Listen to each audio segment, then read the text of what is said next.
Un jour, une vertu. Épisode 11. Être altruiste. Être altruiste, ou généreux, signifie laisser à quelqu'un d'autre quelque chose que nous désirions ardemment. La valeur d'une personne se voit parce qu'elle est prête à partager et non pas par ce qu'elle possède. L'altruisme peut se présenter de différentes manières. Les gens peuvent sacrifier du temps, de l'argent, des opportunités, le luxe et même se sacrifier eux-mêmes pour ceux qu'ils aiment. Et Allah nous dit dans le Coran: vous n'atteindrez la vraie piété que si vous faites aumône de ce que vous chérissez le plus. Et tout ce dont vous faites largesse, Allah le sait certainement bien. Pensez aux mamans qui sacrifient tant de nuits de sommeil pour s'occuper de leurs nourrissons, et qui, jour et nuit, travaillent pour que les enfants se sentent heureux et ne manquent de rien. Elles pourraient affronter n'importe quel danger pour protéger leur famille. Pensez aux pères qui, tous les matins, se lèvent pour aller travailler. Durant l'hiver, ils affrontent le froid et travaillent dur. Pourquoi font-ils cela? Pour apporter à leur famille paix et confort. Cela réchauffe leur cœur de rentrer à la maison le soir et de voir leurs enfants heureux. Et sachez que ces dons que vous faites ne sont jamais une perte, car le prophète sallallahu alayhi wa sallam nous enseigne que une aumône ne diminue jamais une richesse. Pour illustrer cela, laissez-moi vous raconter l'histoire du savant Abdullah ibn al-Mubarak. Ce savant était parti faire son pèlerinage. Puis, une nuit, il s'endormit près de la Kaaba. Dans son rêve, il vit deux anges qui échangeaient. Le premier disait: « Sais-tu combien de personnes sont venues accomplir le pèlerinage cette année ?» Le second ange répondit: « Oui, 600 000 personnes sont venues rendre visite à la demeure sacrée. » Mais il y a bien ce cordonnier à Damas, il s'appelle Ali ibn al-Mufiq. Il n'a pu venir accomplir ce pèlerinage cette année. Pourtant, Dieu a accepté son intention de l'accomplir, et non seulement il l'a pleinement récompensé pour ce pèlerinage, mais grâce à lui, tous les pèlerins verront leur pèlerinage accepté. Lorsqu'il se réveilla de son rêve, il était très perturbé. Il termina les rituels de son pèlerinage, il prit la route de Damas avec une seule idée en tête: retrouver ce fameux Ali ibn al-Mufiq. Il entreprit donc un long voyage, et lorsqu'il arriva, il commença les recherches.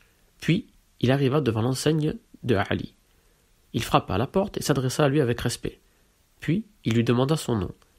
Le cordonnier répondit: « Je m'appelle Ali ibn al-Mufiq. » Abdullah ibn al-Mubarak était très heureux. Et il continua la discussion. « Que fais-tu pour vivre ? Je ne suis qu'un simple cordonnier, un modeste homme. » Abdallah continua la discussion, puis finit par se présenter. Étant donné qu'il était un grand savant, Ali ressentit de la gêne face à lui, car il savait qui il était. Le savant continua son interrogatoire en lui demandant: « Avais-tu l'intention d'accomplir le pèlerinage cette année ?» « Oui, répondit Ali, mais Allah en a décidé autrement. »« Mais pour quelle raison ne l'as-tu pas accompli ?» Le cordonnier répondit finalement: « J'étais heureux parce que j'avais amassé suffisamment d'argent pour accomplir mon devoir envers Dieu. Mais un jour, je suis allé chez mon voisin pour lui rendre visite. Je le trouvai, lui et sa famille, assis autour de la table pour dîner. Et d'habitude, mon voisin qui est généreux m'invite tout le temps à dîner. Or, ce soir-là, il ne m'invita pas. » Abdullah ibn al-Mubarak continua son interrogatoire. Il sentait que le cordonnier faisait preuve de pudeur à son égard.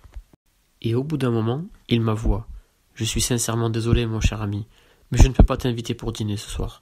Cela fait maintenant 3 jours que nous n'avons plus la moindre nourriture. Et je te l'avoue, ça me fait tant de peine de voir mes enfants ainsi souffrir de faim. Je suis allé chercher quelque chose à manger, et tout ce que j'ai pu trouver, c'était un âne qui est mort. J'ai donc ramené cette charogne à ma famille pour que nous la mangions. Notre extrême pauvreté nous permet de manger cette viande, mais pour toi, il est haram de manger de la bête morte. Donc, je ne peux te proposer de partager notre repas ce soir. » Le cordonnier expliqua donc à Abdallah ibn al-Mubarak que lorsqu'il avait vu son voisin dans cet état de pauvreté, son cœur saignait de douleur. Il ne put se résoudre à laisser son voisin dans cet état de pauvreté. Il décida donc de lui donner la totalité de l'argent qu'il avait mis de côté pour le pèlerinage. Abdallah ibn al-Mubarak lui raconta son rêve et lui expliqua que, par ce seul geste d'une générosité profonde, il avait dans son livre de bonnes actions l'équivalent de la récompense d'un pèlerinage, sans même avoir ressenti la douleur et la fatigue liées au pèlerinage. Et mieux encore, par ce noble geste, des centaines de milliers de femmes et d'hommes ont eu la chance de voir leur pèlerinage accepté. Nous voyons donc ici la valeur de l'altruisme auprès d'Allah. Sachez que, récemment, des chercheurs de l'université de Vancouver, au Canada, se sont rendus compte que être généreux avait des effets bénéfiques sur le cerveau et rendait les gens heureux.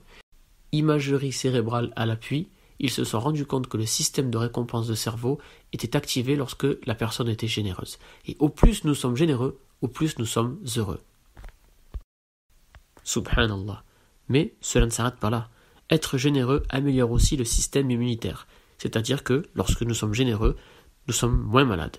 Cela améliore aussi la mémoire, la capacité d'apprentissage, la motivation dans les situations difficiles, et sachez que l'altruisme est quelque chose de contagieux. C'est-à-dire que au plus vous faites preuve d'altruisme, au plus les gens qui sont autour de vous vont vouloir en faire preuve aussi. Quelqu'un qui ne fait pas preuve d'altruisme est un égoïste, quelqu'un qui ne pense qu'à lui-même. Nous savons donc maintenant qu'il sera perdant auprès d'Allah et qu'il sera perdant aussi ici-bas.